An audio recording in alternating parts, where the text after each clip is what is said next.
Hare Krishna. So Srimad Bhagavatam, 2வது ஸ்கந்தம் 6வது அத்தியாயம் 17வது ஸ்லோகம்.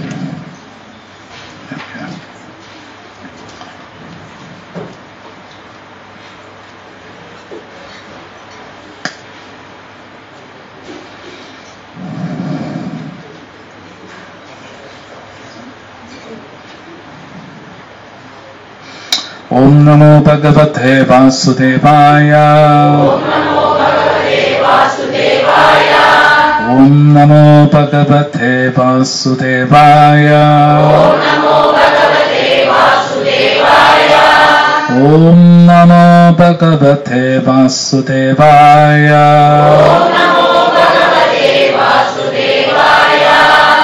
Narayanam Namaskrityam Naram Chaivam Narottamam Devim Saraswatim Vyasam Tato Jayamudirayet Nashtaprayeshu Abhatreshu Nityam Bhagavata Sevaya Bhagavati Uttama Shloke Bhakti Bhavati Naishtiki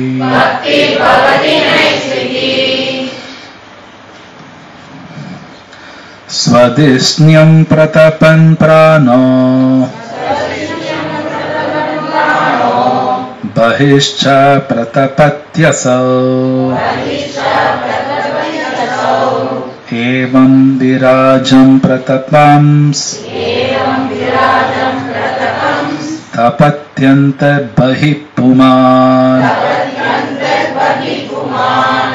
மொழிபெயர்ப்பும் புல்லுரையும் வழங்கிய ஆச்சாரியார் அபய சரணரவிந்த பக்தி வேதாந்த சுவாமி சிலபுரவாகி ஸ்வதிஷ்யம் ஒளிக்கதிர் பிரதவன் விரிவடைவதன் மூலமாக பிராண உயிர் சக்தி பகி வெளியேயுள்ள ச மேலும் பிரதபதி பிரகாசமாக்கியது அசௌ சூரியன் ஏவம் அதை போலவே விராஜம் பிரபஞ்ச உருவம் பிரதவன் அதன் விரிவின் மூலமாக தபதி உற்சாகமூட்டுகிறார் அந்த உட்புறமாக பகி வெளிப்புறமாக குமான் பரமபுருஷர்.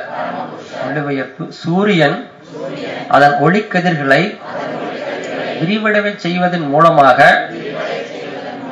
உட்புறத்தையும் வெளிப்புறத்தையும் ஒளிமயமாக்குகிறது. அதுபோலவே பரமபுருஷ பகவான் நமது பிரபஞ்ச ரூபத்தை விரிவடைய செய்வதன் மூலமாக படைப்பிற்கு உள்ளேயும் வெளியேயும் உள்ள அனைத்தையும் பராமரிக்கிறார். பொருளுரை பகவானின் பிரபஞ்ச ரூபம் அல்லது பிரம்மஜோதி என்று அழைக்கப்படும் அவரது அருவ அம்சமானது இங்கு சூரியனின் ஒளிக்கதிர்களோடு ஒப்பிடப்பட்டு தெளிவாக விளக்கப்பட்டுள்ளது. சூரிய ஒளி பிரபஞ்சம் முழுவதிலும் பரவியுள்ளது. ஆனால் நாராயணரே அத்தகைய ஒளிக்கதிருக்கு அடிப்படை ஆனவர். அதை போலவே பரமபுருஷ பகவானாகிய ஸ்ரீ கிருஷ்ணரே அருவமான பிரம்மஜோதியின் ஒளிக்கதிருக்கு அல்லது பகவானின் அருவமான அம்சத்திற்கு அடிப்படை ஆவார். இது பகவத்கீதையின் 14ஆம் அத்தியாயம் 27வது பதத்தில் உறுதி செய்யப்பட்டுள்ளது. எனவே பகவானின் பிரபஞ்ச ரூபம் அவரது அருவமான அம்சத்தின் 2வது நிலையாகும். ஆனால் பகவானின் முக்கிய ரூபமாக இருப்பது அவரது நித்தியமான புல்லாங்குழலை இசைத்துக் கொண்டிருக்கும் இரு கரங்களுடன் கூடிய பகவானின் சியாம சுந்தரரின் ரூபம் ஆகவும் மிகவும் பரந்ததான பகவானின் ஒளிக்கதிர்களில் 75% திரிபாத் விபூதி ஆன்மீக வழியில் தோற்றுவிக்கப்பட்டுள்ளது. மேலும் 25% கொண்ட அவரது ஒளிக்கதிர் ஜட பிரபஞ்சங்கள் முழுவதையும் உள்ளடக்கியதாக இருக்கிறது. இது பகவத்கீதையிலும் 10வது அத்தியாயத்தின் 42வது பதத்தில் விவரிக்கப்பட்டு உள்ளது. இவ்வாறாக 75% பரப்பளவு கொண்ட அவரது ஒளிக்கதிர் அந்தரங்க அதாவது அகசக்தி என்றும் 25% பரப்பளவு கொண்ட அவரது ஒளிக்கதிர் பகிரங்க அதாவது புறசக்தி என்றும் அழைக்கப்படுகின்றன. ஆன்மீக மற்றும் ஜட வெளிகளின் வாசிகளான ஜீவராசிகள் அவரது நடுத்தர சக்தியாக தடஸ்த சக்தி உள்ளனர். மேலும் பகிரங்க மற்றும் அந்தரங்க சக்திகளான இவ்விரண்டில் எதில் வேண்டுமானாலும் வாழக்கூடிய சுதந்திரம் ஜீவராசிகளுக்கு உண்டு. பகவானின் ஆன்மீக வெளியில் வாழ்பவர்கள் முக்தி பெற்ற ஆத்மாக்கள் என்று அழைக்கப்படுகின்றனர். ஆனால் புறவெளியின் வாசிகள் பந்தப்பட்ட ஆத்மாக்கள் என்று அழைக்கப்படுகின்றனர். அந்தரங்க சக்தியில் வாழ்பவர்களின் எண்ணிக்கையை பகிரங்க சக்தியில் வாழ்பவர்களின் எண்ணிக்கையோடு நாம் ஒப்பிட்டு பார்ப்போமானால் பந்தப்பட்ட ஆத்மாக்களை விட முக்தி அடைந்த ஆத்மாக்களின் எண்ணிக்கை பன்மடங்கு அதிகம் என்ற முடிவுக்கு நாம் வருவோம். 18வது ஸ்லோகம். சோம்ருதஸ்ய பயயஸ்யோ மர்த்யம் அன்னம் யதத்யகாத் மஹிம்மை சததோ பிரம்மன் புருஷஸ்ய துரத்யயா. மொழிபெயர்ப்பு: பரமபுருஷர் மரணம் மற்றும் அச்சமின்மை ஆகிய நிலைகளை ஆள்பவராகவும் ஜட உலக செயல் விளைவுகள் மற்றும் மரணம் ஆகியவற்றிற்கு மேற்பட்டவராகவும் உள்ளார். எனவே ஓ நாரதா, ஓ பிராமணா, பகவானின் பெருமைகளை அளந்து அறிவது கடினம். பொருளுரை: 75% கொண்ட பகவானின் தெய்வீகமான அந்தரங்க சக்தியை பற்றிய மகிமைகள் பத்ம புராணத்தில் உத்தரகாண்டம் குறிப்பிடப்பட்டுள்ளன. பகவானுடைய அந்தரங்க சக்தியின் 75% பரப்பளவை கொண்டுள்ள ஆன்மீக வெளியில் உள்ள கிரகங்கள் அவரது பகிரங்க சக்தியில் அடங்கியுள்ள மொத்த பிரபஞ்சங்களில் இருக்கும் கிரகங்களை விட மிக மிக அதிகமானதாகும் என்று பத்ம புராணம் குறிப்பிடுகிறது.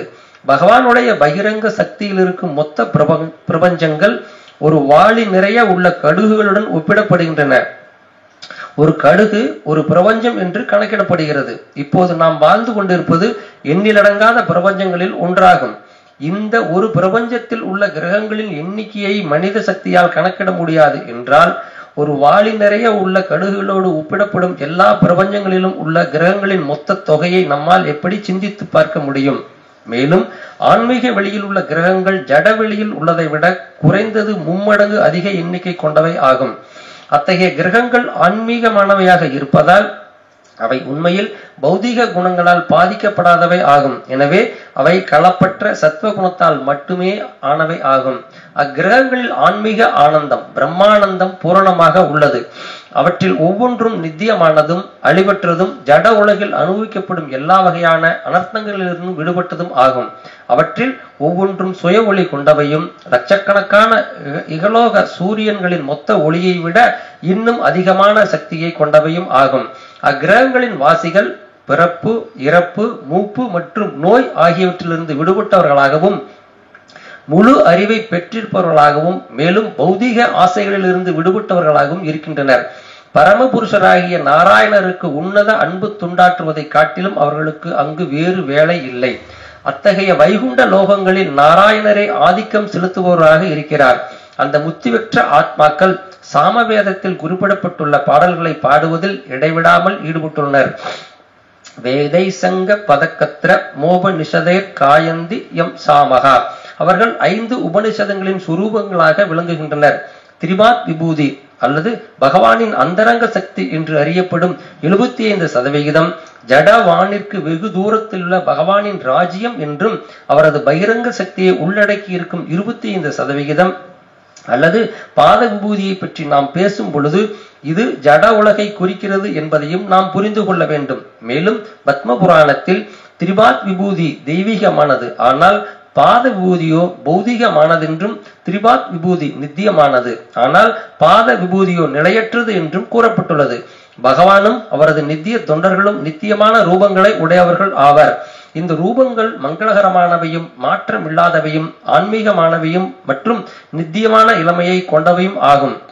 அதாவது அங்கு பிறப்பு, இறப்பு, மூப்பு மற்றும் நோய் ஆகியவை இல்லை. நித்தியமான அந்த பூமி உன்னத இன்பமும் அழகும் ஆனந்தமும் நிறைந்தது ஆகும். இதே உண்மை ஸ்ரீமத் பாகவதத்தின் இப்பதத்திலும் ஊர்ஜிதப்படுத்தப்பட்டு உள்ளதுடன் அதன் உன்னதமான தன்மை அமிர்த என்றும் விவரிக்கப்பட்டுள்ளது. வேதங்களில் குறிப்பிடப்பட்டுள்ளதை போல உதாமிருத தஸ்ய சாணக. பரமபுருஷர் மரணமற்ற வாழ்வுக்கு பகவானாக இருப்பதால் மரணமற்ற வாழ்வை அவரது பக்தர்களுக்கும் அவரால் வழங்க முடியும். மரணமற்ற அவரது வசிப்பிடத்திற்கு யார் சென்றாலும் அவர்கள் மும்மடங்கு துன்பம் கொண்ட இந்த அழிவுடைய பூமிக்கு திரும்பி வர வேண்டியதே இல்லை என்று பகவத்கீதையின் 8வது அத்தியாயத்தின் 16வது பதத்தில் பகவான் உத்தரவாதம் அளிக்கிறார். பகவான் இகலோக எஜமானர்களை போன்றவர் அல்ல. இகலோக எஜமானன் தனக்கு கீழ்ப்படிந்து உள்ளவர்களோடு சமமாக இன்பம் அனுபவிப்பவன் அல்ல. அவன் மரணத்தை வென்றவனோ அல்லது அவனுக்கு கீழ்ப்படிந்தவர்களுக்கு மரணமற்ற வாழ்வை அளிக்கக்கூடியவனோ அல்ல. அனைத்து ஜீவராசிகளுக்கும் தலைவனான பரமபுருஷரால் மரணமற்ற வாழ்வும் ஆன்மீக ஆனந்தமும் உட்பட அவரிடம் உள்ள எல்லா இயல்புகளையும் அவரது பக்தர்களுக்கு அவரால் அளிக்க முடியும். ஜட உலகில் உள்ள ஜீவராசிகளின் இதயத்தில் எப்பொழுதும் பயம் சூழ்ந்து கொண்டிருக்கிறது. ஆனால் பயமற்றவரான பகவான் அதே பயமற்ற தன்மையை தமது தூய பக்தர்களுக்கு அளிக்கிறார். பௌதீக வாழ்வே ஒரு வகையான பயம்தான். ஏனெனில் அனைத்து ஜட உடல்களிலும் பிறப்பு, இறப்பு, மூப்பு மற்றும் நோய் ஆகியவை ஜீவராசியை எப்பொழுதும் பயத்தோடு பிணைத்து வைத்திருக்கின்றன. பௌதீக உலகில் பொருட்களை ஒரு நிலையிலிருந்து மற்றொரு நிலைக்கு மாற்றிக்கொண்டிருக்கும் காலத்தின் ஆதிக்கம் எப்பொழுதுமே உள்ளது.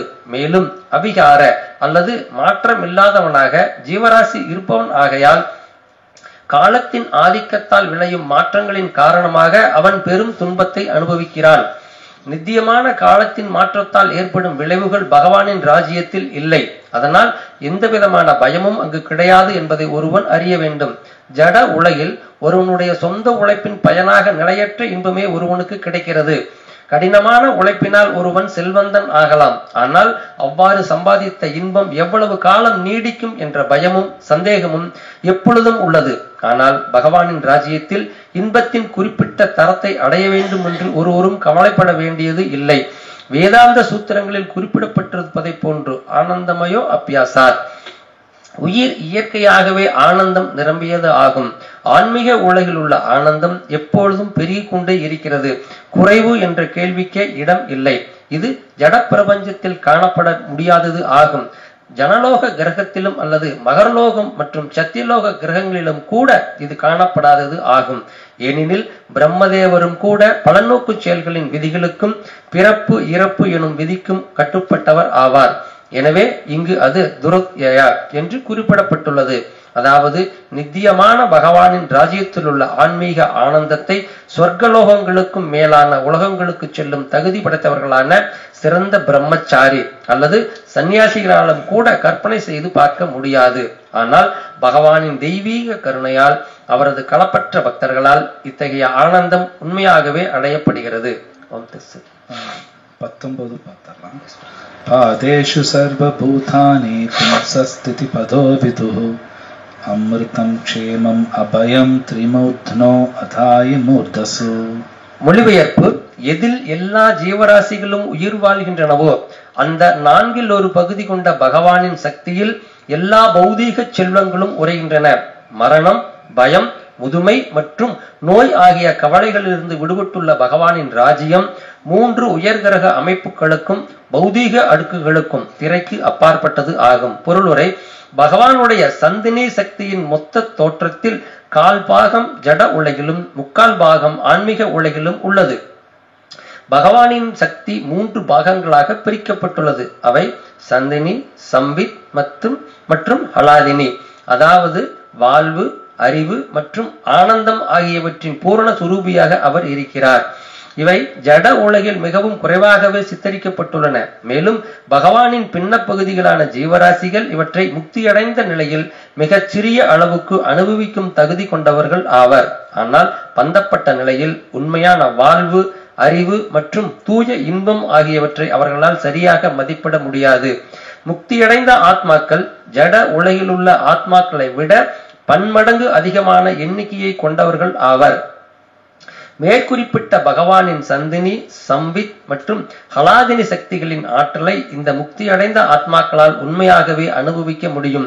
ஜட உலகில் உள்ள கிரக அமைப்புகள் 3 பிரதேசங்களாக அமைக்கப்பட்டுள்ளன. அவை திரிலோகம் அல்லது சொர்க்கலோகம், மத்தியலோகம் மற்றும் பாதாள லோகம் என்று அழைக்கப்படுகின்றன. இவை அனைத்தும் மொத்த சந்தினி சக்தியின் 1/4 பாகத்தை மட்டுமே உள்ளடக்கி உள்ளது.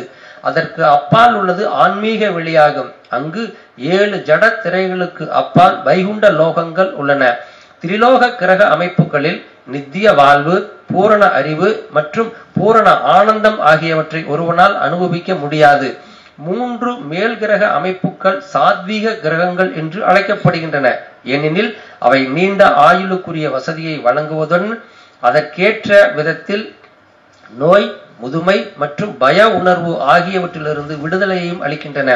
பெரும் முனிவர்களும் துறவிகளும் சொர்க்கலோகங்களுக்கும் அப்பால் உள்ள மகரலோகத்திற்கு உயர்த்தப்படுகின்றனர். ஆனால் அதுவும் கூட அறவே பயமில்லாமல் இருப்பதற்குரிய இடம் அல்ல.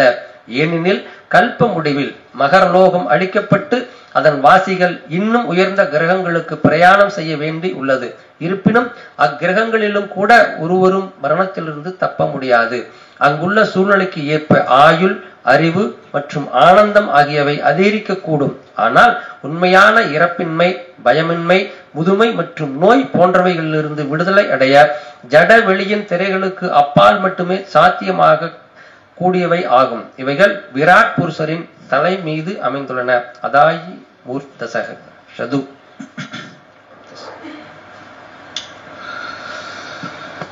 ஓம் ஞானதிமிரந்தஸ்ய ஞானாஞ்சனஷலாக்கயா சக்ஷுர்மிலிதம் யேன தஸ்மை ஸ்ரீ குரவே நமः.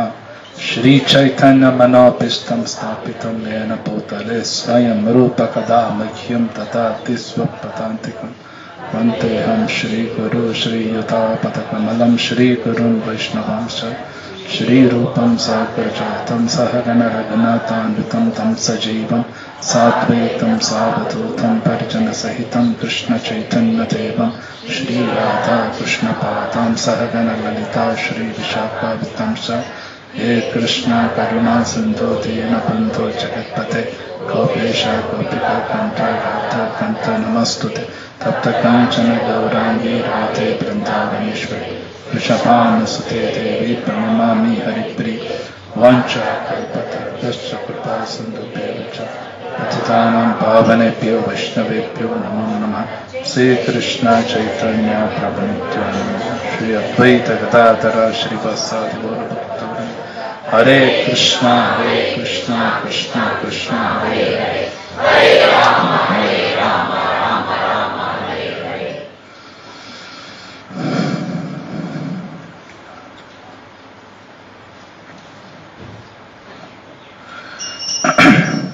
श्री राधा श्याम सुंदर की जय, श्री प्रभुपाद की जय.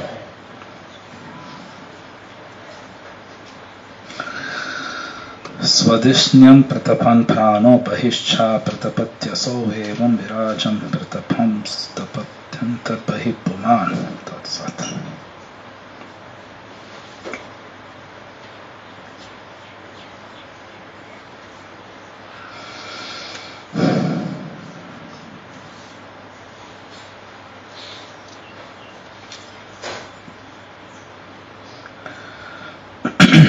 So பாகவத்துல பகவான் கிருஷ்ணரோட க்ளோரிஸ் ரொம்ப பேசப்பட்டிருக்கு, அவரோட புகழ் எல்லாமே. இந்த 17வது ஸ்லோகத்துல பாத்தீங்கன்னா ரொம்ப கிளியரா கொடுக்குறாங்க.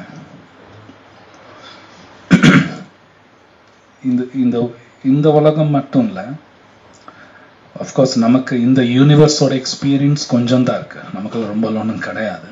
சொல்லப்போன இந்த பூமியோட எக்ஸ்பீரியன்ஸ்க்கும் நமக்கு ரொம்ப கிடையாது. இன்னைக்கு இந்த பூமி நம்மளால புரிஞ்சுக்க முடியல, பூமியை நம்மளால புரிஞ்சுக்க முடியல.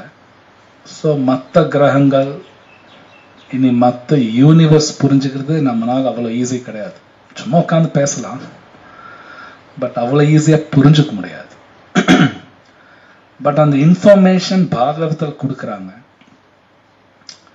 ஒரு காரணம் என்ன அப்படின்னா, பாகவதம் ஒழுங்கா படிக்கும் பொழுது ஒரு விஷயம் தெரியும், நாம ரொம்ப இன்சிக்னிஃபிகண்ட். அப்படின்னா இன்சிக்னிஃபிகண்ட்னா ரொம்ப முக்கியத்துவம் அல்ல, அது மீனிங் அல்ல, ரொம்ப ரொம்ப சின்னது நாமெல்லாம். ஏன்னா இந்த கலியுகம் எப்படி இருக்குன்னா, எல்லாருக்கும் தான் பெரிய ஆளும் நினப்பு இருக்கும். அவன்கிட்ட ஒன்றும் இருக்காது, ஆனா தான் பெரிய ஆளும் ஒரு நினப்பு எல்லாத்துக்கும் இருக்கும். நம்ம எல்லாத்துக்கும் இருக்கு, இல்லைன்னா கிடையாது. அது யாராவது கொஞ்சம் ஏத்து விட்டாதான் தெரியும், நான் யாருன்னு தெரியுமான்னு பேசுவாங்க. ஸோ இது உண்மையிலே புரிஞ்சுக்கும் நம்ம இன்சிக்னிஃபிகண்ட். பட் சம்டைம்ஸ் இல்லை, என்கிட்ட நிறைய பணம் இருக்கு, அறிவு நிறைய இருக்கு, எனக்கு நிறைய சாஸ்திரமெல்லாம் தெரியும், இன்ஃப்ளூயன்ஸ் நிறைய இருக்கு, அப்படியும் நம்ம நினைக்க வாய்ப்பு இருக்கு. அதுக்கு ரொம்ப அழகா நிறைய டிவோட்டிஸ் அதுக்கு விளக்கம் கொடுக்குறாங்க. பகவத்கீதால கிருஷ்ணர் சொல்றார், சப்தக்கே பௌருஷம் நுருஷு அப்படின்னு ஒரு இடத்துல சொல்றார். பௌருஷம் நுருஷு, பௌருஷம்னா எபிலிட்டி, திறமை. அப்படின்னா எப்படி புரிஞ்சுக்கணும்னா, இப்ப யாராவது நம்ம கிட்ட வந்து ஒரு 100 கோடி ரூபாய் நம்மகிட்ட கையில கொடுத்து வச்சிருங்கன்னு சொல்றாங்க, வச்சிருங்க அப்ப நான் எடுத்துக்கிறேன். அந்த 100 கோடி என்கிட்ட வருது, உடனே நான் கோடீஸ்வரன் ஆயிட்டேன் அப்படின்னு நினைச்சா அது எப்படி இருக்கும்? அவனும் கோடீஸ்வரன் ஆகல, இது எனக்கு கொடுக்கப்பட்டிருக்கு, நான் வச்சிருக்கேன், திருப்பி அவர்கிட்ட கொடுத்து ஆகணும், அதனால நான் கோடீஸ்வரன் ஆயிட்டேன்னு சொல்லக்கூடாது. அது மாதிரி பகவான் நமக்கு புத்தி கொஞ்சம் கொடுக்கறாரு, அதனால நான் புத்திசாலின்னு நினைக்கூடாது. புத்தி பகவான் கொடுக்கறாரு, அதனால நான் புத்திசாலி ஆயிட்டேன். மனமும் கொடுப்பார், பணக்காரன் ஆயிட்டேன்னு நினைக்கூடாது. நல்ல இன்ஃப்ளூயன்ஸ் இருக்கும், அதனால இன்ஃப்ளூயன்ஷியல் பர்சன் நினைக்கூடாது. கிருஷ்ணன் கொஞ்சம் கொடுத்துருக்காரு, எடுத்துக்குவார். இது அர்ஜுனருக்கே நடந்தது. நீங்க பாவத்துல ஃபர்ஸ்ட் கேண்டோ படிக்கும் பொழுது அதே அர்ஜுனா தான், அதே காண்டீவம் தான், ஒர்க் ஆகல. அவர் சொல்றாரு, கொடுத்தாரு, அவரே வாங்கிக்கிட்டாரு, கொடுத்தாரு வாங்கிட்டார். சோ என்கிட்ட கொஞ்சம் பணம் இருக்கிறதுனால, புத்தி இருக்கிறதுனால நான் பணக்காரன் அறிவாளி நினைச்சா நான் பைத்தியக்காரன் தான். நான் என்னைக்குமே சின்னதான், நான் அணு. அவர் அப்பப்ப கொஞ்சம் கொடுப்பார், அது மெயின்டைன் பண்ணி திருப்பி கொடுத்தாரணும். ஜஸ்ட் லைக் எனக்கு 100 கோடி கொடுத்தாங்க, திருப்பி நான் கொடுக்கணும். அது வந்தோன்னு ஆடக்கூடாது, பாருங்க பேங்க்ல எவ்வளவு இருக்கு பாருங்க. சோ பாகவதம் படிக்கும் பொழுது நம்ம அணு அப்படின்னு நல்லா புரிஞ்சுக்கணும். அணுனா இன்சிக்னிபிகன்ட், ரொம்ப சின்னது. பகவான் விபு, அவர் எல்லாத்தையும் மெயின்டைன் பண்றாரு. இன்ஃபேக்ட் இது நம்ம தியரிட்டிக்கலா படிக்கிறோம், இது உண்மையிலே சரியா புரிஞ்சுக்கிட்டோம்னா நம்ம சரணாதி பண்ணிடுவோம். சம்டைம்ஸ் பல தடவை பகவத்கீதை படிக்கலாம், பாகவதம் படிக்கலாம், கேட்கலாம். ஏன் நான் இன்னும் சரணாகதி பண்ண மாட்டேங்கிறேன்னா பல காரணங்கள். ஒண்ணு, எனக்கு ஒன்றும் புரியல. ஒண்ணு, நான் பெரியாள் நானே நினைச்சிட்டு இருப்பேன். ஒரு அகங்காரா, அனர்த்தாஸ்ன்னு சொல்லலாம், எல்லாமே சேர்த்து அனர்த்தாஸ். அப்போ இது போகணும் அப்படிங்கும்போது நமக்கு அறிவுங்கிறது ரொம்ப முக்கியம். இன்னும் திரு பானுசுவாமி மகாராஜ் ரொம்ப அழகா சொல்றார், இந்த நாலேஜ் வெரி இம்பார்ட்டன்ட். இப்போ படிக்கும் பொழுது ஒரு 3 வார்த்தை வந்தது, ஹல்லாதினி, சந்தினி, சம்வித். அது ரொம்ப முக்கியமான வார்த்தைகள். அது 3 எனக்கு முழுசா தெரியும், நான் சொல்ல மாட்டேன், சும்மா ஏதோ மீனிங் கொஞ்சம் சொல்லுவேன். ஸோ இந்த ஹலாதினி சக்திங்கிறது சந்தோஷம் கொடுக்கும். ஒன்று அறிவு கொடுக்கும், இன்னொன்று அந்த சந்தோஷத்தை மெயின்டைன் பண்ணிக்கிட்டே இருக்கும். அப்படின்னா அந்த சந்தோஷம் குறையாது. இந்த 3 எக்ஸ்பீரியன்ஸ் நமக்கெல்லாம் ரொம்ப பெருசா கிடையாதுங்க. அது கிருஷ்ணரோட ஸ்பெஷல் சக்தி. நமக்கு எக்ஸ்பீரியன்ஸ் கம்மி. எப்படி புரிஞ்சுக்கணும்னா, இப்ப நமக்கும் ஏதோ ஒரு சந்தோஷம் ஏதோ எக்ஸ்பீரியன்ஸ் பண்ணியிருப்போம், ஆனா அந்த சந்தோஷம் இருந்துகிட்டே இருக்கான்னு இல்லை, அது கொஞ்ச நேரத்துல பட்டுன்னு போயிடும். இங்க நமக்கு அது நடக்குது. ஆனா ஒரிஜினலா பார்த்தா சந்தோஷம் இருந்துகிட்டே இருக்கும், ஜாஸ்தி ஆயிட்டே இருக்கும். ஹலாதினி சக்தியோட வேலை அது. அதே மாதிரி மற்ற அறிவெல்லாம் கொடுக்கும், மெயின்டைன் ஆயிட்டே இருக்கும். நமக்கு அந்த எக்ஸ்பீரியன்ஸும் கிடையாது. நமக்கு ஏதோ கொஞ்சம் சந்தோஷமா இருக்கிற மாதிரி இருக்கும், ஒரு ஃபோன் கால் வரும், உட்காந்து அழுகுவாங்க. ஏன்னோ அவ்வளவுதான். இங்கெல்லாம் பெருசா கிடையாது. ஆனா பகவான் எவ்வளவு கருணூர்ல அவர் படிக்கிற அந்த பொருளூர்ல பிரபுபாத் எழுதுறார், பகவான் தன்னுகிட்ட இருக்கிறதெல்லாம் நம்மளோட ஷேர் பண்ண பாக்குறார். இது உலகத்துல எங்கேயும் நடக்காது, எங்கேயும் நடக்காது. கிருஷ்ணா தான் பண்ணுவார் அது. இப்ப நமக்கு சில ஃப்ரெண்ட்ஸ் இருக்கலாம், அவங்க கோடீஸ்வரா இருக்கலாம், இன்ஃப்ளூயன்ஸ் இருக்கலாம், அது அப்படியே நம்ம கூட ஷேர் பண்ண மாட்டாங்க, யாரும் பண்ண மாட்டாங்க. எப்படி இருப்பாங்கன்னா, என்னை பார்த்து யூ see எவ்வளவு பெரிய ஆள், அது மாதிரி ஒரு சாடிஸ்டிக் ஹாப்பினஸ் தான் அவங்க என்ஜாய் பண்ணுவாங்க. ஆனா கிருஷ்ணா அப்படி இல்லை, தன்னைக்கிட்ட இருக்கிறது பூரா நம்ம கூட ஷேர் பண்ணுவார். இது வேற யாரும் பண்ண மாட்டான், இது கிருஷ்ணா தான் பண்ணுவார். சொல்ல போனா நம்மகிட்ட கூட நம்மளை பெரிய ஆளாக்கு பார்ப்பார். இது பகவானோட கருணை. நீங்க பாருங்க, அந்த குருக்ஷேத்திர யுத்தத்துல அர்ஜுனர் மேல உட்கார வச்சு இவர் கீழே உட்கார்ந்து இருப்பார். டிரைவர் பொசிஷன் எடுத்து அர்ஜுனர் மேல உட்கார வைக்கிறார். ஒரு பிராமணன் அதை பார்த்து அழுகிறார், எப்படி பகவான் இது பண்றாரு? ஏன்னா மனுஷன் பண்ண மாட்டான். மனுஷன் என்னைக்குமே தான் பெரிய ஆளா இருக்க பார்ப்பான், மற்றவங்க எல்லாம் கீழே தான் இருக்கும். ஆனா கிருஷ்ணா டிஃபரெண்ட், பக்தனை மேல உட்கார வைப்பார். சோ இது பாகவத்துல நாராயணர் அவர் துர்வாச முனிட்டு அது சொல்றார், நான் என் பக்தனுக்கு தான் எல்லாமே, நான் சோல்ட் அவுட் மை பக்தா. சோல்ட் அவுட் அப்படின்னா வித்துட்டாங்கன்னா அது அப்படி புரிஞ்சக்கூடாது.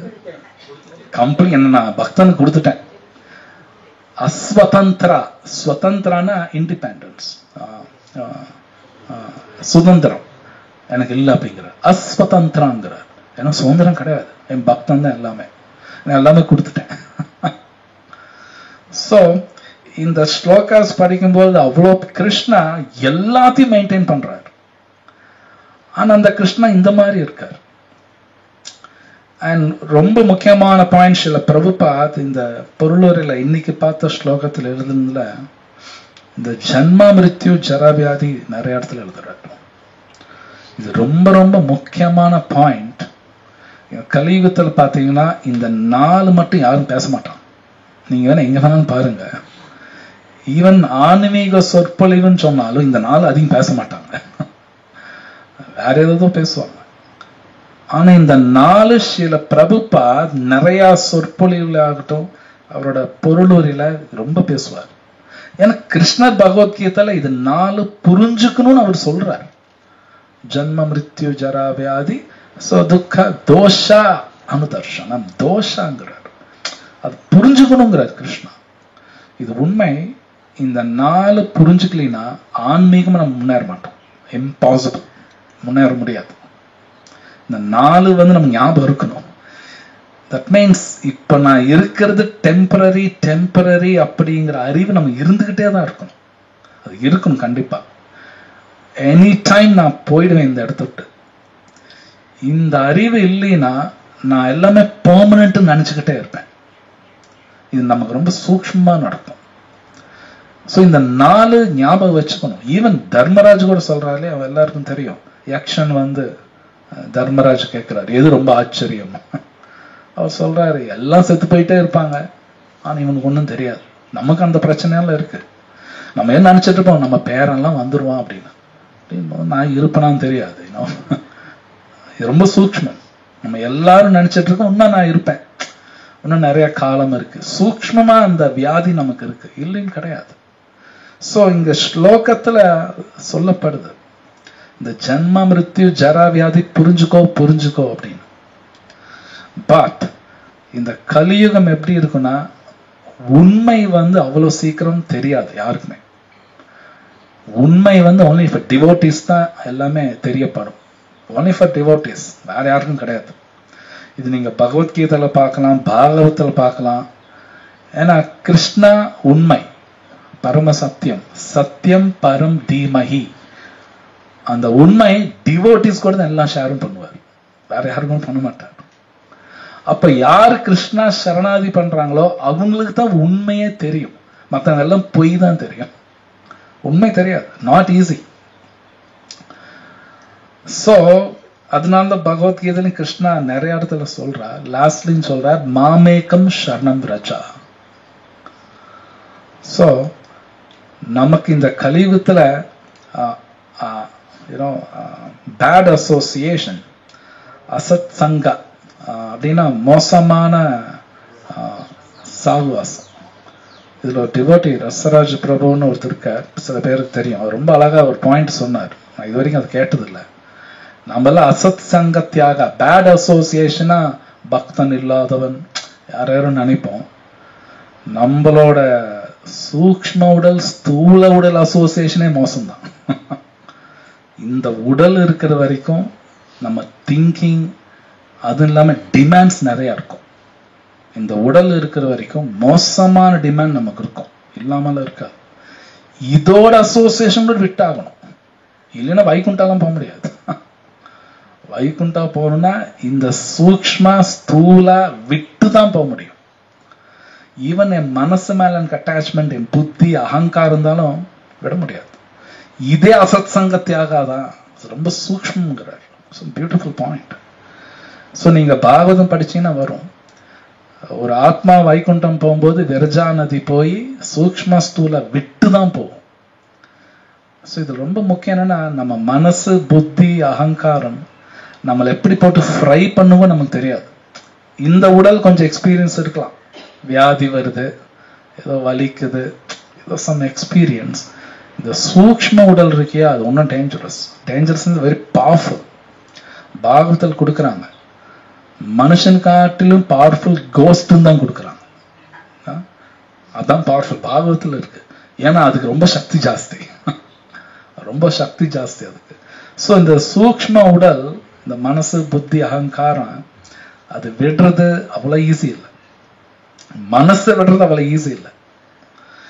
ஸோ அப்போ அந்த அசத் சங்கத்தியாக அதையும் விட்டாகணும்.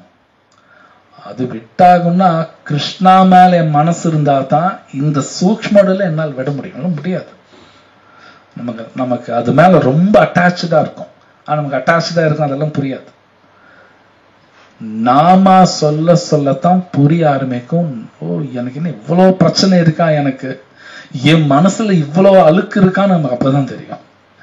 அதுவும் பகவான் அனுகிரகத்துல தான் தெரியும், இல்லை நமக்கு தெரியாது. எவ்வளவு அழுக்கு என் மனசுல இருக்கும் நமக்கு தெரியாது. ஸோ அதுக்கு இந்த அறிவு ரொம்ப முக்கியம். இந்த எஸ்பெஷலி இந்த ஜன்மா மிருத்யு ஜரா வியாதி, இந்த அறிவு ரொம்ப முக்கியம். அதுல பிரபுபாத் எழுதுறாரு, இந்த பயம் அப்படிங்கிறது இந்த உலகத்துல அத்தனை பேருக்கும் பயம் இருக்கும். நீங்க பாகவத்துல 3rd canto படிச்சீங்கன்னா அதுல வரும், தேவர்களுக்கே திடீர்னு ஒரு பயம் வந்துடும். ஏன்னா அவங்க ஊரெல்லாம் இருட்டாயிடுச்சு, சொர்க்கமெல்லாம் இருட்டாகுது. அவங்க உடனே பயம் வந்து பிரம்மாட்ட போய் கேட்கறாங்க, ஏன் ரொம்ப இருட்டா இருக்கு. பிரபுபாதர் அவங்களுக்கு அந்த பயம் இருக்கு. இந்த உலகத்தில் எவ்வளவு பெரியாலும் பயம் இருக்கும், நோ டவுட் அபவுட். வெளியில காட்டிக்கலாம் எனக்கு ஒன்றும் ஆகாதுன்னு, அங்க எல்லாம் தேவர்களுக்கும் பயம் வருது. அப்ப பிரம்மாட்ட போய் கேட்கறாங்க, அவர் சரியான விஷயம் சொன்னோன்னு அங்க ரிலீஃப் ஆயிடுறாங்க. அப்படின்னா பகவான் கிருஷ்ணர் சம்பந்தப்பட்ட விஷயம் நமக்கு கிடைச்சாதான் எனக்கு பயம் இருக்காது. எல்லாம் பயந்துக்குவோம். மேபி பேங்க் பேலன்ஸ் இருக்கலாம், பயம் இருக்கும், நோ டவுட். ஸோ அப்ப இந்த பயம், இந்த ஜன்மா மிருத்யு ஜரா வியாதி, தென் கிருஷ்ண பகவத்கீதையில கடைசியிலும் சொல்றார், அந்த பயம் வரும், ஆனா பயம் இல்லாம இருக்கணும். ஸோ அப்ப எதுக்கு பயப்படக்கூடாது, ஏன்னோ இது நம்ம தெரிஞ்சுக்கணும்னு கிருஷ்ணர் சொல்றார். ஸோ இந்த அறிவெல்லாம் இப்ப நமக்கு உள்ள போகணும்னா ஒரே வழி இந்த நாம சங்கீர்த்தனம் தவிர வேற வழி இல்லைன்னு சுகதேவ் கோஸ்வாமி ரொம்ப அழகா சொல்றார். ஹரே கிருஷ்ணா கிருஷ்ணா கிருஷ்ணா ஹரே ஹரே, ஹரே ராமா ராமா ஹரே ஹரே. ஸோ இந்த கிரியேஷன் பாகவத்துல வந்து கிரியேஷன்னா சிருஷ்டி, படைக்கிறது. ஸோ சர்க்கா விசர்க்கா ஒரு ஸ்லோகா இருக்கு, மொத்தம் 10 விஷயங்கள் பாகவத்தில் பேசப்பட்டிருக்கு. இந்த உலகத்தை முதல்ல படைக்கிறது கிருஷ்ணா தான், ஃபர்ஸ்ட் பிரைமரி. அதுக்கப்புறம் பண்ணது பிரம்மா பண்ணுவார், செகண்டரி கிரியேஷன் விசர்கான்னு சொல்லுவாங்க. ஸோ இதெல்லாம் பாகவத்தில் எழுதுற ஒரு காரணம் என்னன்னா பகவான் பத்தி நல்லா புரிஞ்சுக்கணும். அந்த அறிவு இருந்தா தான் நம்ம அடங்குவோம். ஆக்சுவலி ஸ்பீக்கிங்ல அடங்க மாட்டோம். அது கலியுகத்துல ரொம்ப ஆடுவோம் நாம. இது பாகவத்திலையும் சொல்லப்பட்டிருக்கு. ஒண்ணுமே இருக்காது, பட் அவங்க குதிச்சுக்கிட்டே இருப்பாங்க. அப்ப இந்த அறிவு இருக்கும் பொழுது அவங்க ரொம்ப சந்தோஷமா இருப்பாங்க. சொல்ல போனா கிருஷ்ணர் எல்லாமே நம்மளோட ஷேர் பண்றாரு சொல்றோம் இல்லையா, அவரோட ஹலாதினி சக்தி நம்மளோட ஷேர் பண்ணுவார். அப்படின்னா ரொம்ப சந்தோஷமா இருப்பாங்க, ரொம்ப சந்தோஷமா இருப்பாங்க. அறிவும் ஷேர் பண்ணுவார். அப்புறம் இந்த ரெண்டும் மெயின்டைன் ஆயிட்டே இருக்கும். சந்தினி எப்ப நமக்கெல்லாம் பாருங்க, பணம் இருந்து அந்த பணம் என்னை விட்டு போகக்கூடாது, நம்ம மெயின்டைன் பண்ண பார்ப்போம். நம்ம எல்லாருக்கும் இந்த குணம் இருக்கு. இந்த சந்தோஷம் அறிவு நம்மளை விட்டு போகாம மெயின்டைன் பண்ண பார்ப்பார். அதான் கிருஷ்ணன் ஷேர் பண்ணுவார். இதை பத்தி விஷயம் நீங்க சைத்தன்ய சரிதாமிருதா படிச்சீங்கன்னா நிறைய வரும். ஆலாதினி சந்தினி இதெல்லாமே. சோ பகவான் எல்லாமே நம்மளோட ஷேர் பண்ணுவார். அப்ப அந்த ஆத்மா ரொம்ப சந்தோஷமா இருக்கும். சோ நம்ம எல்லாருக்கும் ஒரு குணா, அவர் பொருள் படிச்சார், ஆனந்தமயோ பியாசாத். எல்லாருக்கும் என்னன்னா நான் சந்தோஷமா இருக்கணும், தட்ஸ் இட். ஃபைனல் கோல் அதுதான், நான் சந்தோஷமா இருக்கணும். அதுக்கு ஒரே வழி பகவானோட அசோசியேஷன்ல இருந்தா தான் அவர் நம்மளோட ஷேர் பண்ணுவார். கேள்விப்பட்டிருப்பீங்க, பகவானுக்கு 6 ஐஸ்வர்யங்கள் இருக்கு, தெரியும் இல்லையா?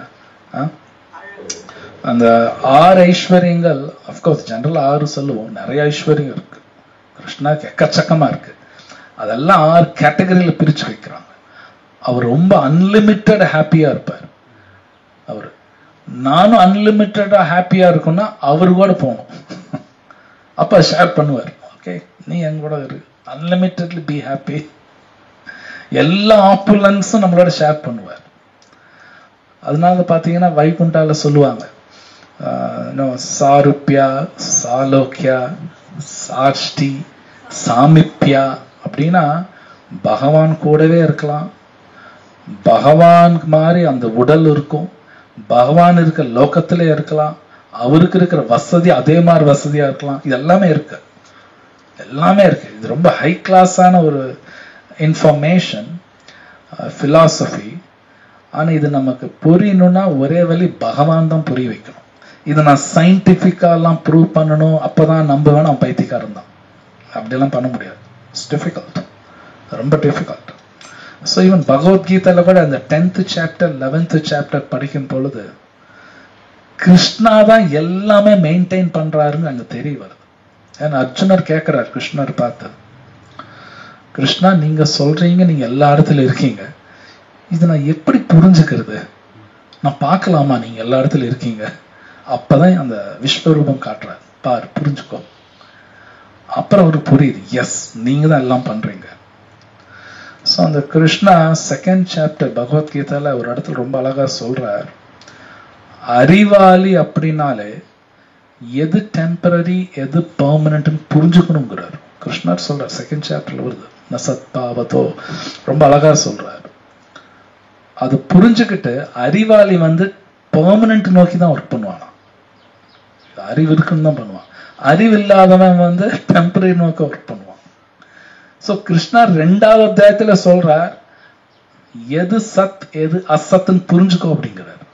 சொல்ற கிளியரா சொல்றார், எது பெர்மனன்ட் புரிஞ்சுக்கோ, புரிஞ்சுட்டு ஒர்க் பண்ணு. அப்போ ஒருத்தர் பகவத்கீதா பாகவதம் படிக்கலைன்னா எது பெர்மனன்ட்னு தெரியாது, டெம்பரரின்னு தெரியாது.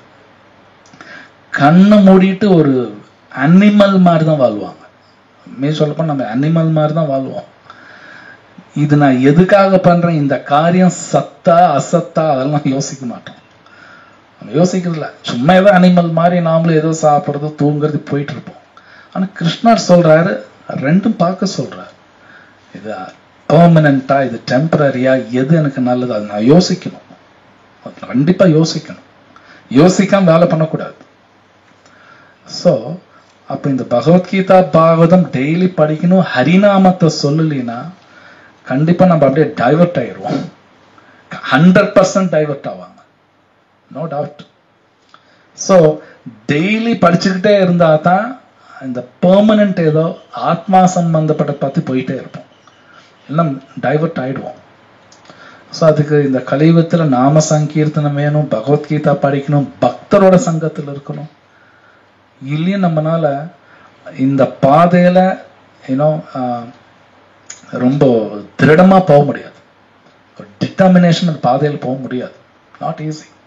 பட் சில பிரபுபாத் ஆச்சாரியா அவங்களோட அனுகிரகம், அவர் சொன்னபடி நாம எல்லாம் கடைபிடிக்கும் போது அவங்களோட அனுகிரகம் கிடைக்கும். அப்பதான் இந்த டிட்டர்மினேஷனோட போக முடியும்.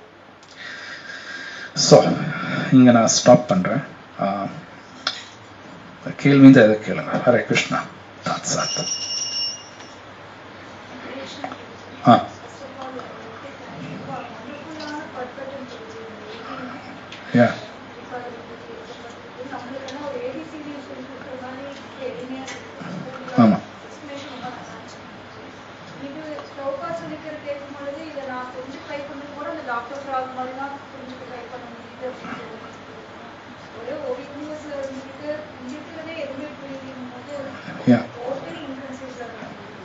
ஆமா. நீங்க சொல்ற மாதிரி அதுக்கு டைம் வரும்போது தான் நம்ம மெச்சூரிட்டி வரும்போது தான் யூஸ் பண்ணுவோம். எனக்கு டவுட் என்னன்னா வச்சு இப்போ அந்த ஹாப்பினஸ் ப்ரோபஸை வச்சு கிருஷ்ணா வந்து ரியல் ஹாப்பினஸ் கொடுக்க ரெடியாக இருக்காரு. நம்ம இந்த மெட்டீரியல் வேர்ல்டில் டெம்பரரி ஹாப்பினஸ் கம்ப்ளீட் பண்ணணும். ஸோ தியரிட்டிக்கலாக நான் 8 இயர்ஸ் இருக்கிறது வச்சு நிறைய தடவை கேட்டுட்டோம், படிச்சுட்டோம், எக்ஸாம்பிள் இருந்துச்சு. பட் ஸ்டில் ஏன் நம்ம அந்த ஹாப்பினஸ் விடம் உள்ளது லேக் ஆஃப் ஃபெய்த் அது எப்படி ஏன் வச்சு நம்ம தெரிஞ்சாலுமே ஏன் நம்மளுக்கு வந்து இந்த ஹாப்பினஸ் இல்லைன்னு தியரிட்டிக்கலாக I can speak about hours together. But still அந்த நம்ம இன்னும் அந்த உள்ளுக்குள்ளேயே அந்த மாற்றம் வரதுக்கு லேக் ஆஃப் ஃபெய்த்னஸ் யா, நான் கேட்டது வச்சு நான் சொல்றேன். ஒன்று, அறிவு கம்மியா இருக்கு. அது அறிவு கம்மியா இருக்கும்போது ஃபெய்த்தும் கம்மியா இருக்கும். ஸோ எல்லாம் ஒண்ணுக்கு ஒன்று கனெக்டட். அண்ட் ஒன்னொன்று என்னோட சாதனாவும் ரொம்ப ஸ்ட்ராங்கா இல்லை. So many factors. அறிவு கம்மியா இருக்கு, ஃபெய்த் கம்மியா இருக்கு, என்னோட சாதனா நாட் ஸோ ஸ்ட்ராங். ஒன்னொன்று, ஆச்சாரிய சொன்னபடி நான் அப்படியே நடந்துக்கிறேன்னா அது என்ன நான் கேள்வி கேட்கணும். அது அவங்கவுங்க கேள்வி கேட்டுக்கணும். அப்படி நான் நடந்துக்கலன்னு ஆப்வியஸ்லி எனக்கு இது புரியாது. பிரபுபாத் எழுதுறாரு நிறைய ஹாப்பினஸ் இருக்குன்னு, தியரட்டிக்கலா படிக்கிறோம், பட் முடியல. இது எப்படி? Yes yes, that's one of the reason. Faith ஒன்றும் நமக்கு அந்த அளவுக்கு இல்லை. ஏதோ சம் ஃபெய்த், ஏதோ சாஸ்திரம் இருக்கு, பட் ஒன்றும் நான் இறங்கி ஒர்க் பண்ணலன்னா இன்னும் எனக்கு ஃபெய்த் அந்த அளவுக்கு வரல. எஸ், ஃபெய்த் இல்லை, அது தகுந்தாப்புல நாலேஜும் கம்மியாக இருக்கு. ஸோ ஒரு கிளாஸ்ல கேட்டுட்டு இருந்தேன், டிவோட்டி சீனியர் டிவோட்டி சொல்றார், ஃபைனலா பார்த்தா சாண்டிங் தான் ஒரே வழி. இது நான் நாலேஜ் வளர்த்திக்கிறேன் அப்படின்னாலும் நம்மளால வளர்த்த முடியாது. சாண்டிங் தான், வேற வழியே கிடையாது. ஸ்ட்ராங் சாண்டிங் அஃப்கோர்ஸ் படிச்சாகணும், சீரியஸா சாண்ட் பண்ணணும் வித் ரைட் ஆட்டிடியூட். தென் பகவான் அனுகிரகம், ஆச்சாரியஸ் அனுகிரகம் புரியும். வேற வழி கிடையாது. நான் புரிஞ்சுக்கிட்டு தான் பண்ணுவேன்னா அந்த நாள் வராது, அந்த நாள் வராது. டிஃபிகல்ட். சொல்றாங்க, செஞ்சிடணும். That's only way. Yeah.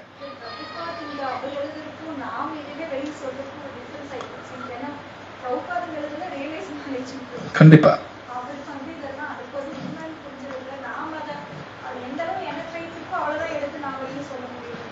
Yeah, that is true. Even I think few classes before நான் சொல்லிட்டு இருந்தேன், பிரபுபாத் ஒரு மார்னிங் வாக்ல டிசைபிள கேட்கிறார், நீங்க எழுதின 5வது ஸ்கந்தம் எனக்கு புரியவே இல்லை அப்படிங்கிறார். புரியலைங்கன்னு பிரபுபாட்டே சொல்றார். பிரபுபாத் சொல்ற அதான் பாயிண்ட் அப்படிங்கிறார். உனக்கு புரியாது, நீ முதல்ல புரிஞ்சுக்கோ. உண்மையில 5வது ஸ்கந்தம் படிங்க, உண்மையில எனக்கெல்லாம் புரியல. இது வேற யாராவது படிச்சா நான் கட்டுக்கதைன்னு நினைச்சுக்குவாங்க. 5th canto அப்படிதான் இருக்கும். 28 விதமான நரகங்கள், பயங்கரமான இன்ஃபர்மேஷன். அவர் சொல்றது ஒண்ணுமே புரியலன்னா எஸ் புரியாது, அதான் பாயிண்ட் அப்படிங்கிறார். புரிஞ்சுக்க முடியாதுங்கிறார். சோ முன்னாடி சொன்னபடி இந்த கலியுகத்தில் என்னன்னா என்னால் எல்லாம் பண்ண முடியுங்கிற வியாதி நமக்கு இருக்கு. இப்ப அந்த ரொம்ப எல்லாரும் பேசுறாங்க, யாரு பார்த்தா யூ கேன் டூ இட் அப்படின்னு. ஸ்ரீ ராதா ஷாம் சுந்தரிக்கு ஜாய். நீங்க பார்க்கலாம், இந்த நைக்கி விளம்பரம், நைக்கி ஷூ, அதோட கேப்ஷனே அப்படிதான் இருக்கும். அது என்ன, நைக்கி ஷூவோட caption you can do it or something இருக்கும். அந்த கேப்ஷன் அப்படிதான் வரும். பாத்தீங்கன்னா அகங்காரம் ஏத்துற மாதிரி தான் இருக்கும். Actually we can't do it. பகவான் அனுகிரகத்துல தான் நடக்கும். இது வந்து இன்ஃபீரியர் காம்ப்ளெக்ஸ் கிடையாது. இன்ஃபீரியர் காம்ப்ளெக்ஸ் வேற, இது வேற. இது உண்மை. Inferior complex is different. Yeah. அதான், that is humbleness. அது ego. Inferior complex வேற, that's different. இது சரி. அர்ஜுனர் சொல்றாரு என்னால முடியலங்கிறாரு. அர்ஜுனரே சொல்றாரு, ஃபர்ஸ்ட் கேண்டோல வருது. சோ இந்த கலியுகத்துல வந்து எல்லாமே என்னால முடியும், எல்லாமே நான் புரிஞ்சுக்குவேன், என்னால செய்ய முடியும், அப்படியெல்லாம் கிடையாது. பகவான் அனுகிரகத்தில் நடக்கும். கிருஷ்ணரே சொல்ற நிமித்த மாத்திரம் பவ சவ்ய சாட்சன், ஜஸ்ட் இன்ஸ்ட்ருமெண்ட் தான், அவ்வளவுதாங்கிறார். Yes, Yes, of course. So உங்களுக்கே முடியல நம்மலாம் impossible. So நீங்க சொன்னபடி பிரம்மாக்கு கன்ஃபியூஷன் வருது, எல்லாருக்கும் கன்ஃபியூஷன். Not easy. ஈவன் நான் சன்னியாசி, நான் பர்ஃபெக்ட் பிரம்மச்சாரி புரிஞ்சுக்க முடியாது. Yeah. சன்னியாசி பிரம்மச்சாரி கொடுக்கணும்னு நினைக்கிறாங்க. Yes, that is true. ஏன்னா பிரம்மச்சாரியா இருக்கிறது அவ்வளவு ஈஸி கிடையாது. Not easy. சன்னியாசியா இருக்கிறது அவ்வளவு ஈஸி கிடையாது. ஆனா அவங்களுக்கும் புரியாதுங்கிறார். அப்போ நம்ம நினைக்க, அப்ப நான் எதுக்கு இங்க உட்கார்ந்து இருக்கேன், சினிமாக்கு போலாமா, மேபி சண்டே மார்னிங். ஸோ அங்கதான் ஆச்சாரிய மர்சி, சைத்தன்ய மகாபிரபு மர்சி இருக்கு. இந்த கலியுகா அவங்க டைரக்டா வந்து கொடுத்துட்றாங்க. ஜஸ்ட் டூ திஸ், எல்லாமே தெரியும். முன்னாண்டிமா நம்ம ஸ்டெப் பை ஸ்டெப் எல்லாம் தேவையில்லை. 100 மாடி இருக்குன்னா எக்ஸ்பிரஸ் எலவேட்டர்னு ஒன்று இருக்கு. லிஃப்ட் இருக்குல்ல, லிஃப்ட்ல 2 வகை லிஃப்ட் இருக்கு. எக்ஸ்பிரஸ் லிஃப்ட்னு ஒன்று இருக்கு. அது அதிகமா நீங்க பார்த்துருக்கீங்களான்னு தெரியல, சீக்கிரம் போவாங்க. சைத்தன்ய மகாபிரபு கொடுக்குறது அது மாதிரி எக்ஸ்பிரஸ் லிஃப்ட். அது சும்மா மேல போயிடுது. ஸோ அது நம்ம கொடுக்கிறார், கொடுத்துட்டு சில கண்டிஷன்ஸ் போட்டு இதெல்லாம் ஃபாலோ பண்ணுங்கிறார். அதை நான் கடைபிடிக்கணும். ஸோ ஒரு சீனியர் டிவோட்டி லெக்சர் ரொம்ப அழகா சொன்னார், படிச்சேன். அதுல என்ன சொல்றாங்கன்னா, சில பிரபுபாத் அவர் டெய்லி ஒரு காரியம் பண்றாருன்னா அதே டைம்ல அடுத்த நாள் அதே டைம் தான் பண்ணுவாராம். அந்த டைம் மெயின்டெனன்ஸ் இருக்குமா, அந்த கன்சிஸ்டன்சி. தமிழ் என்ன கன்சிஸ்டன்சினா? நிலையானதா? புரியுதா நான் சொல்றது? புரிஞ்சா சரி விடு. என்னோட எக்ஸ்பிளைன். இன்னைக்கு காலையில 5 மணிக்கு சான் பண்ண, நாளைக்கு காலை 5 மணிக்கு சான் பண்ணுவார். மத்தியானம் 12 மணிக்கு உட்காந்து பாகவதம் படிப்பானா, அடுத்த நாள் பாகவதம் படிப்பார். அந்த மாதிரி பண்றது எல்லாராலும் முடியாது. Not easy. அது சத்வகுணம் இருந்தால் தான் பண்ண முடியும். ரஜோ தமோல பண்ண முடியாது. இந்த சத்வகுணம் இருந்தா தான் அந்த டைம் மெயின்டெனன்ஸ் இருக்கும். ஸோ டிசைபிள்ஸ் பிரபுபாத் இப்படி அதே டைம்ல கரெக்டாக அப்படியே பண்றாரு. அவர் மசாஜ் டைம் இருக்கும், மசாஜ் டைம், அதுக்கப்புறம் இது, அதுக்கப்புறம் இது. Not easy. நம்ம 2 நாள் சான் பண்ணா அப்படியே ஒரு மாதிரி ஆயிடும். Okay, something great. 3rd டே படிக்க மாட்டேன், சான் பண்ண மாட்டேன். பட் கன்சிஸ்டன்சி, அது சத்வ குணத்தில் தான் கன்சிஸ்டன்சி வரும், ரஜோ தமோல வராது. அப்ப நான் கன்சிஸ்டன்சி இல்லைன்னா ரஜோ தமோல இருக்கேன். அண்ட் பகவத்கீதா சொல்ல சத்வ குணத்தில் இருந்தால் எதுவும் புரியாதுங்கிறாங்க. அப்போ ரஜோ தமோ எங்க போறது?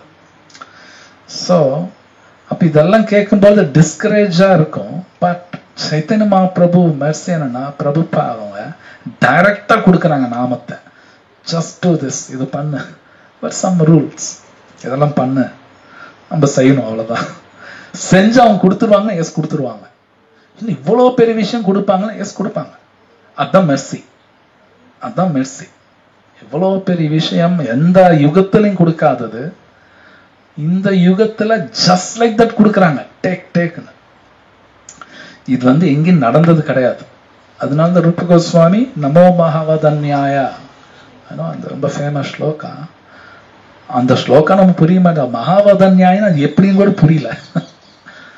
ஸோ அந்த சாண்டிங் மட்டும் சீரியஸா பண்ணுங்கிறாங்க. அது நம்ம பண்ணணும், அவ்வளவுதான். சீரியஸா அது பண்ணணும். அது சீரியஸா பண்ணா உண்மையில எல்லாமே ஷேர் பண்ணுவார், புரியும், எல்லாமே புரியும். No doubt. சந்தோஷமா இருக்கலாம்.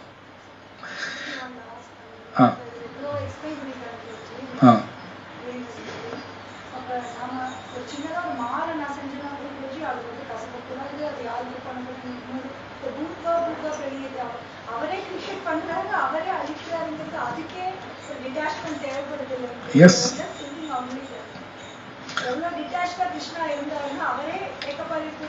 S, yeah. அவரோட 6 ஆப்பலன்சஸ்ல அது ஒரு ஆப்பலன்ஸ், ரெனன்சியேஷன். யா,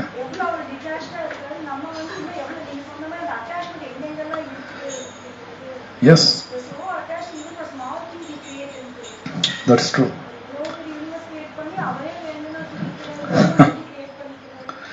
ஏன்? ஸோ நமக்கு நிறைய அந்த மாதிரி சூக்ஷ்மமாகவும் இருக்கும். ஸோ அது அசத் சங்க தியாக, அதெல்லாம் விடணும். கரெக்ட். Yes, correct. அது எல்லாத்துக்கும் இருக்கும். ஆமாம். யா, தேங்க்ஸ். எனிவே, ஸோ வேற ஏதாவது questions இருக்கா? வேற ஏதாவது கமெண்ட்ஸ்?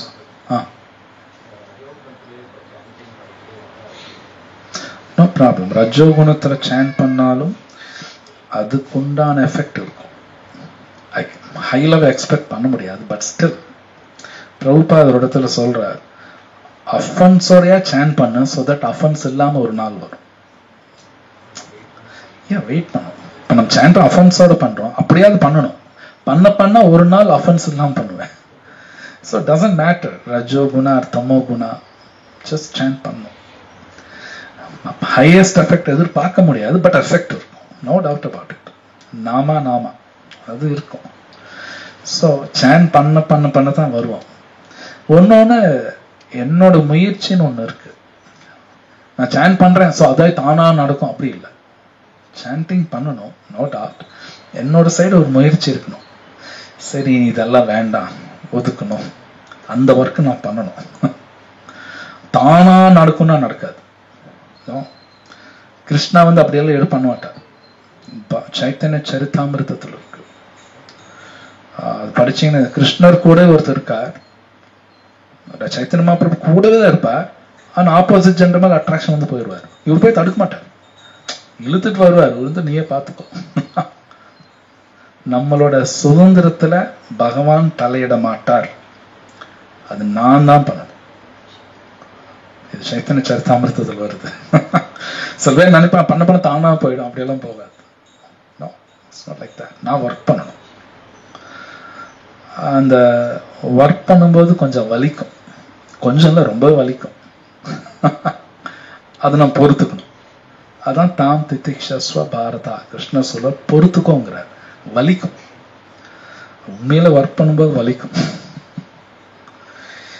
அந்த வலி யாரு தாங்குற சக்தி இருக்கோ அவங்களுக்கு தான் கிருஷ்ணா முழு அனுகிரகம் கொடுப்பாராம்.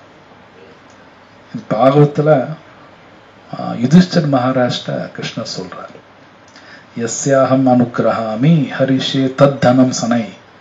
என்னோட அனுகிரகம் காட்டணும்னா முதல்ல காசை பூரா புடுங்கிடுவேன் நான் அப்படிங்கிறார்.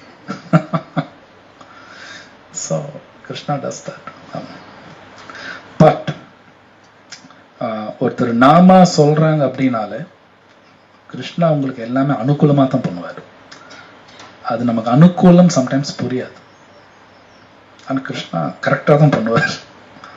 இது நீங்க பகவத்கீதைலாம் வருது, ஃபர்ஸ்ட் சாப்டர்ல வரும். ஃபர்ஸ்ட் சாப்டர் பகவத்கீதால அர்ஜுனர் கேட்கிறார் கிருஷ்ணர்கிட்ட சொல்றார், என்னோட தேர் ரெண்டு இந்த மிலிட்ரி நடுவில் போய் நிறுத்துங்க. சேனையோர் உபயோர் மத்திய ரத்தம் ஸ்தாபே மச்சுதா. ஸோ கிருஷ்ணா வேணும்னே பீஷ்மர் போய் நிறுத்துவார். அது வேணும்னே பண்றது. ஸோ கிருஷ்ணாக்கு என்னன்னா டிவோட்டி யூ ஷுட் அண்டர்ஸ்டாண்ட். பீஷ்மர் பார்த்து அழுகிறார், ஆனா கிருஷ்ணா என்னன்னா புரிஞ்சுக்கோ. ஸோ கிருஷ்ணா டிவோட்டி மேல ரொம்ப அட்டாச்சா இருக்கார். அவர் ரொம்ப அட்டாச் டிவோட்டி மேல. ஒருத்தர் நாம சொல்றாங்கனால அவன் நல்லது பண்றதுக்கு அவர் அத்தனையும் பண்ணுவார். மேபி அது நான் கொஞ்சம் புரிஞ்சுக்கணும். So no loss. ஒருத்தர் நாம சொல்றாங்கன்னா they are protected, no doubt. ஆமா. Yes yes correct. Yeah yeah correct. எல்லாமே எனி அட்டாச்மெண்ட் ஸ்ட்ராங்கா இருக்கிறது டக்குன்னு தூக்கிடுவார். பட் சேம் டைம் கலியுகத்துல மணி மேல எல்லாருக்கும் ஜாஸ்தி இருக்கும். கலியுகா ஏன்னா அதுல வார்த்தை ஹரிஷே தத் தனம், தனா, இந்த தனாங்கிற வார்த்தை யூஸ் பண்றாரு. மேபி ஆச்சாரியஸ் நிறைய கொடுக்கலாம். மணி எடுத்துருவேன், இது உண்மை. சாணக்கிய நீதி சாஸ்திரத்துல இருக்கு. ஒருத்தரோட பணம் இல்லை அப்படிங்கும்போது தான் the true color of everyone அப்படின்னா ஸ்வரூபம், நம்ம சுத்தி இருக்கிறவங்களோட உண்மையான ஸ்வரூபம் அப்பதான் தெரியும். பைசா இல்லைன்னா தெரியும். மை வைஃப், என்னோட அப்பா அம்மா, கூட பிறந்தவங்க, சொசைட்டி. இது சாணக்கிய நீதி சாஸ்திரத்தை அவர் சொல்றார். பரோபா பாகவத்திலையும் கொடுத்திருக்கா சில இடத்துல. ஆமா. ஸோ மணி இல்லை அப்படிங்கும் போது எப்படி சொசைட்டி என்ன பார்க்கும் தெரியாது. ஸோ அதனால்தான் பாகவதம் வெரி இம்பார்ட்டன்ட். ஏன்னா பாகவத்துல நம்ம சில கேரக்டர்ஸ் வி கம் அக்ராஸ், ஹஸ்பண்ட காசே இருக்காது, பட் பார்த்து பார்த்து பண்ணுவாங்க. Like Sudama, even Devahuti, you know நிறைய பேர் இருக்காங்க அந்த மாதிரி. இவன் திரௌபதி எல்லாத்தையும் விட்டுட்டாங்க, பட் திரௌபதி ரொம்ப பார்த்து சர்வ் பண்ணுவாங்க. ஸோ அதே மாதிரி ஆண்கள் அதே மாதிரி நிறைய இருக்கு. Like Arjuna, one of the good character. பெண்கள் பார்க்கும்போது திரௌபதி, அர்ஜுனா பார்த்தீங்கன்னா அப்சரஸே அவரை பார்த்து ஆசைப்படுவாங்க, பட் அவங்கள நோன்னு சொல்லுவார். Arjuna could say no. So அது high class character Arjuna. So Krishna அதனால தான் செலக்ட் பண்றாரு, சும்மாலாம் கிடையாது. ஸோ சாணக்கிய நீதி சாஸ்திரத்தில் கொடுத்துருக்காங்க, ஒரு ஆண் பெண்ணோட ரியல் கேரக்டர் எப்போ வருங்கன்னா சில சர்க்கம்ஸ்டன்ஸ்ல வெளியே வரும். சும்மா நான் நல்லவன் அப்படியே தீல போட்டேன்னா அப்படியெல்லாம் சொல்ல முடியாது. சில சர்க்கம்ஸ்டன்ஸ்ல அவங்க ஒரிஜினல் கலரே வெளியே வரும். சாணக்கிய நீதி சாஸ்திரத்தில் இருக்கு, வெரி இம்பார்ட்டன்ட். மனு தர்மத்தினை வருது. இன்ஃபேக்ட் பிரபுபாத் புக் படிச்சோம்னா எல்லாமே அதில் தெரியும், எல்லாமே படிச்சோம்.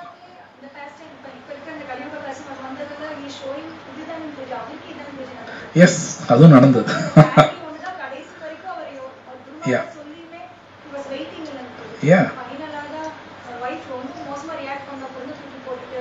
எஸ் எஸ், பிரபுபாதுக்கு அவரே சொன்னார், எஸ் அஹம் அனுகிரஹாமி, அந்த ஸ்லோகாத ஞாபகம் வந்தார். எஸ்